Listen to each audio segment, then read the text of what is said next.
Chapter 1. The Young Adventurers Limited. "Tommy, old thing! Tuppence, old bean!" The two young people greeted each other affectionately and momentarily blocked the Dover Street tube exit in doing so. The adjective old was misleading. Their united ages would certainly not have totaled 45. "Not seen you for simply centuries," continued the young man. "Where are you off to? Come and chew a bun with me. We're getting a bit unpopular here, blocking the gangway as it were. Let's get out of it." The girl assenting, they started walking down Dover Street towards Piccadilly. "Now then," said Tommy, "where shall we go?" The very faint anxiety which underlay his tone did not escape the astute ears of Miss Prudence Cowley, known to her intimate friends for some mysterious reason as Tuppence. She pounced at once. "Tommy, you're stony."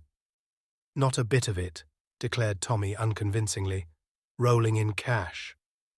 "You always were a shocking liar," said Tuppence severely, "though you did once persuade Sister Greenbank that the doctor had ordered you beer as a tonic, but forgotten to write it on the chart. Do you remember?" Tommy chuckled. "I should think I did. Wasn't the old cat in a rage when she found out? Not that she was a bad sort, really, old Mother Greenbank. Good old hospital, demobbed like everything else, I suppose." Tuppence sighed. "Yes. You too?" Tommy nodded. 2 months ago. "Gratuity?" hinted Tuppence. "Spent." "Oh, Tommy." "No, old thing, not in riotous dissipation. No such luck. The cost of living, ordinary plain or garden living nowadays is, I assure you, if you do not know—" "My dear child," interrupted Tuppence, "there is nothing I do not know about the cost of living. Here we are at Lyons, and we will each of us pay for our own. That's it." And Tuppence led the way upstairs. The place was full, and they wandered about looking for a table, catching odds and ends of conversation as they did so. "And do you know, she sat down and cried when I told her she couldn't have the flat after all. It was simply a bargain, my dear, just like the one Mabel Lewis brought from Paris." "Funny scraps one does over here," murmured Tommy. "I passed 2 Johnnies in the street today talking about someone called Jane Finn. Did you ever hear such a name?" But at that moment, 2 elderly ladies rose and collected parcels, and Tuppence deftly ensconced herself in one of the vacant seats. Tommy ordered tea and buns. Tuppence ordered tea and buttered toast. "And mind the tea comes in separate teapots," she added severely. Tommy sat down opposite her. His bared head revealed a shock of exquisitely slicked-back red hair. His face was pleasantly ugly, nondescript, yet unmistakably the face of a gentleman and a sportsman. His brown suit was well cut, but perilously near the end of its tether. They were an essentially modern-looking couple as they sat there. Tuppence had no claim to beauty, but there was character and charm in the elfin lines of her little face, with its determined chin and large, wide-apart grey eyes that looked mistily out from under straight black brows. She wore a small bright green toque over her black bobbed hair, and her extremely short and rather shabby skirt revealed a pair of uncommonly dainty ankles. Her appearance presented a valiant attempt at smartness. The tea came at last, and Tuppence, rousing herself from a fit of meditation, poured it out. "Now then," said Tommy, taking a large bite of bun, "let's get up to date. Remember, I haven't seen you since that time in hospital in 1916. "Very well." Tuppence helped herself liberally to buttered toast. "Abridged biography of Miss Prudence Cowley, 5th daughter of Archdeacon Cowley of Little Missendell, Suffolk. Miss Cowley left the delights and drudgeries of her home life early in the war and came up to London, where she entered an officer's hospital. First month, washed up 648 plates every day. Second month, promoted to drying aforesaid plates. Third month, promoted to peeling potatoes. Fourth month, promoted to cutting bread and butter. Fifth month, promoted 1 floor up to duties of wardmaid with mop and pail. Sixth month, promoted to waiting at table. Seventh month, pleasing appearance and nice manners so striking that am promoted to waiting on the sisters. Eighth month, slight check in career. Sister Bond ate Sister Westhaven's egg. Grand row. Ward maid clearly to blame. Inattention in such important matters cannot be too highly censured. Mop and pail again. How are the mighty fallen? 9th month. Promoted to sweeping out wards, where I found a friend of my childhood in Lieutenant Thomas Beresford, Bow Tommy, whom I had not seen for 5 long years. The meeting was affecting. 10th month. Reproved by matron for visiting the pictures in company with one of the patients, namely, the aforementioned Lieutenant Thomas Beresford. 11th and 12th months. Parlour-maid duties resumed with entire success. At the end of the year, left hospital in a blaze of glory. After that, the talented Miss Cowley drove successively a trade delivery van, a motor lorry, and a general. The last was the pleasantest. He was quite a young general. "What blighter was that?" inquired Tommy. Perfectly sickening the way those brass hats drove from the War Office to the Savoy, and from the Savoy to the War Office. "I've forgotten his name now," confessed Tuppence. To resume, that was in a way the apex of my career. I next entered a government office. We had several very enjoyable tea parties. I had intended to become a land girl, a postwoman, and a bus conductress by way of rounding off my career, but the armistice intervened. I clung to the office with the true limpet touch for many long months, but alas, I was combed out at last. Since then, I've been looking for a job. Now then, your turn. "There's not so much promotion in mine," said Tommy regretfully, "and a great deal less variety. I went out to France again, as you know. Then they sent me to Mesopotamia, and I got wounded for the 2nd time and went into hospital out there. Then I got stuck in Egypt till the armistice happened, kicked my heels there some time longer, and, as I told you, finally got demobbed. And for 10 long, weary months I've been job hunting. There aren't any jobs, and if there were, they wouldn't give 'em to me. What good am I? What do I know about business? Nothing." Tuppence nodded gloomily.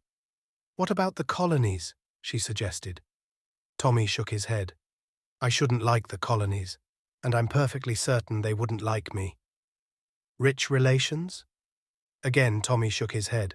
"Oh, Tommy, not even a great aunt. I've got an old uncle who's more or less rolling, but he's no good." "Why not?" "Wanted to adopt me once. I refused." "I think I remember hearing about it," said Tuppence slowly. "You refused because of your mother." Tommy flushed. "Yes, it would have been a bit rough on the mater. As you know, I was all she had. Old boy hated her, wanted to get me away from her. Just a bit of spite." "Your mother's dead, isn't she?" said Tuppence gently. Tommy nodded. Tuppence's large grey eyes looked misty. "You're a good sort, Tommy. I always knew it." "Rot," said Tommy hastily. "Well, that's my position. I'm just about desperate." "So am I.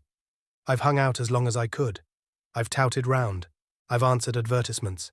I've tried every mortal blessed thing. I've screwed and saved and pinched. But it's no good. I shall have to go home." "Don't you want to?" "Of course I don't want to. What's the good of being sentimental? Father's a dear. I'm awfully fond of him. But you've no idea how I worry him. He has that delightful early Victorian view that short skirts and smoking are immoral. You can imagine what a thorn in the flesh I am to him. He just heaved a sigh of relief when the war took me off. You see, there are 7 of us at home. It's awful. All housework and mother's meetings. I have always been the changeling. I don't want to go back, but, oh, Tommy, what else is there to do?" Tommy shook his head sadly. There was a silence, and then Tuppence burst out, "Money, money, money.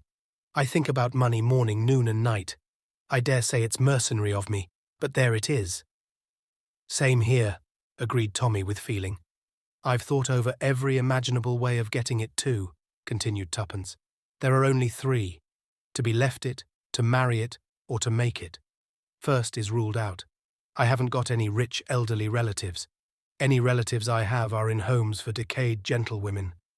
I always help old ladies over crossings and pick up parcels for old gentlemen, in case they should turn out to be eccentric millionaires.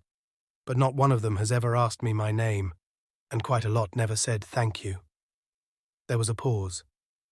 Of course, resumed Tuppence. Marriage is my best chance.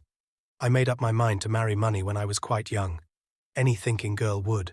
I'm not sentimental, you know. She paused.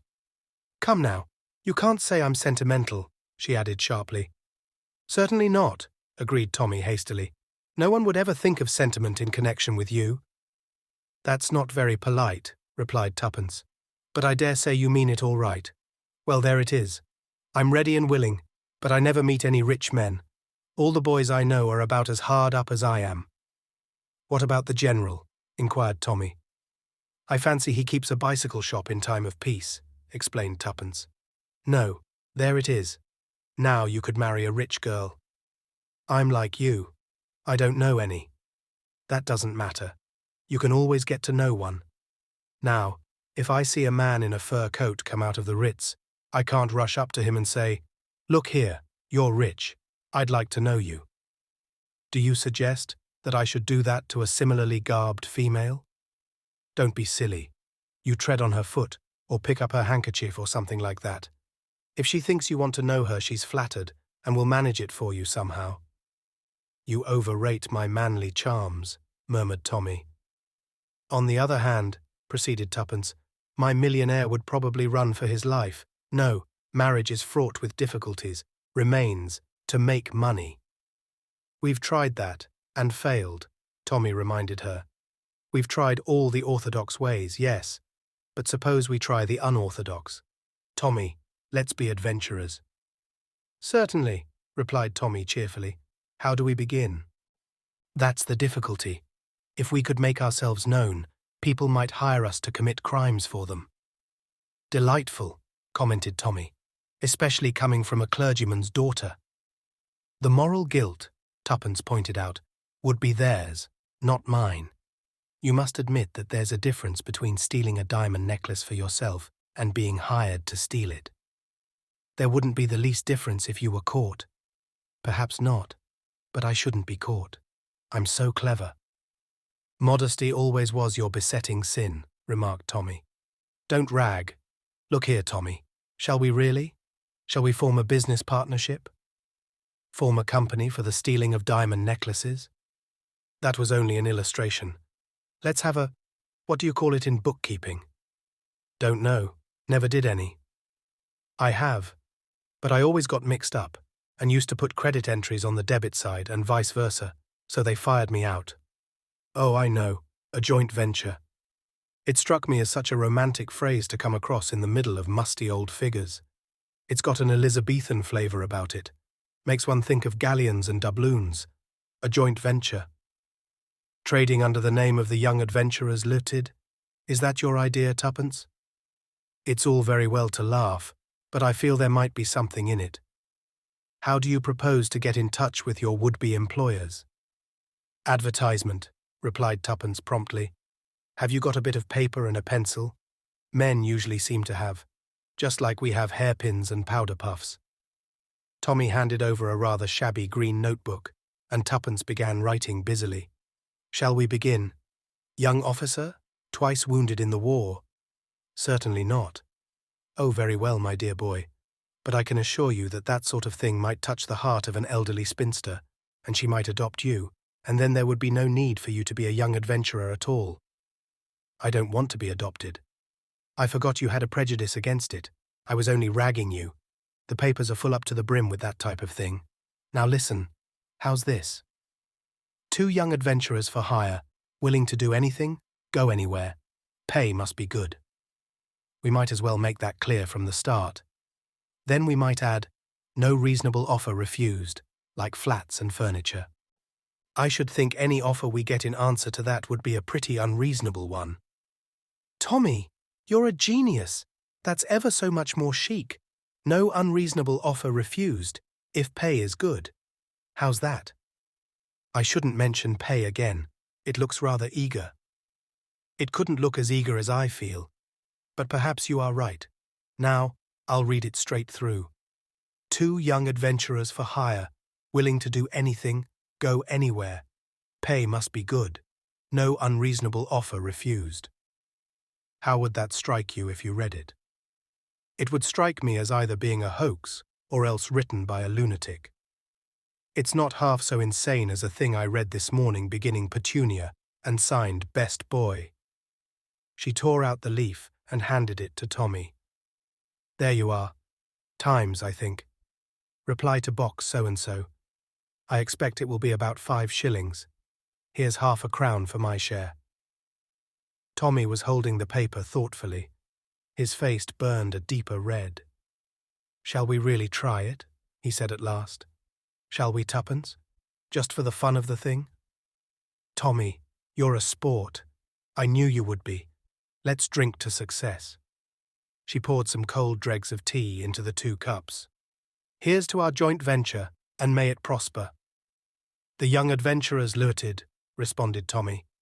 They put down the cups and laughed rather uncertainly. Tuppence rose. I must return to my palatial suite at the hostel. Perhaps it is time I strolled round to the Ritz, agreed Tommy with a grin. Where shall we meet, and when? 12 o'clock tomorrow, Piccadilly Tube Station. Will that suit you? My time is my own, replied Mr. Beresford magnificently. So long then. Goodbye, old thing. The 2 young people went off in opposite directions. Tuppence's hostel was situated in what was charitably called Southern Belgravia. For reasons of economy, she did not take a bus. She was halfway across St. James's Park when a man's voice behind her made her start. Excuse me, it said, but may I speak to you for a moment?